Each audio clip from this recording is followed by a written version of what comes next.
పరిషత్ ఎన్నికలే, ఆ తర్వాతే పంచాయతీ. ఆర్డినెన్స్ వచ్చిన 10 రోజుల్లో రిజర్వేషన్ల ఖరారు, ఆ వెంటనే ఎన్నికల షెడ్యూల్. ఆగస్టు నెలాఖరులోగా పరిషత్ సర్పంచ్ ఎన్నికల పూర్తి. సో రిజర్వేషన్స్ ఖరారు చేసిన తర్వాత ఒకవేళ ఏ ఇబ్బంది లేకపోతే ఎలక్షన్స్ ఎప్పుడు ఉంటాయి అన్నది కదా చర్చ. అందరూ అదే చూస్తున్నారు, ఎప్పుడు ఎప్పుడు ఎప్పుడు అని.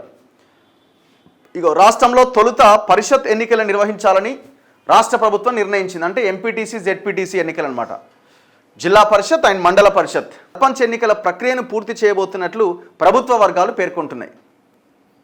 సో చూడాలి మరి. ఇప్పుడు ఒకవేళ కోర్టు ఇది కుదరదు అదన్నా కూడా మరి వీళ్ళేమన్నా ఇప్పుడు ఆల్రెడీ వీళ్ళు ప్లాన్ బి ఏదో రెడీ చేసుకున్నారు కదా, పార్టీ పరంగా టికెట్లు ఇవ్వాలి బీసీలకు 42% అని. దానివల్ల పెద్దగా ఉపయోగం ఉంటుందని అయితే నేను అనుకుంటలేదు. కానీ లేదు మేము కరెక్ట్గా ఉన్నాం దాని మీద అని చెప్పడానికి చెప్పుకునే ప్రయత్నం అనమాట.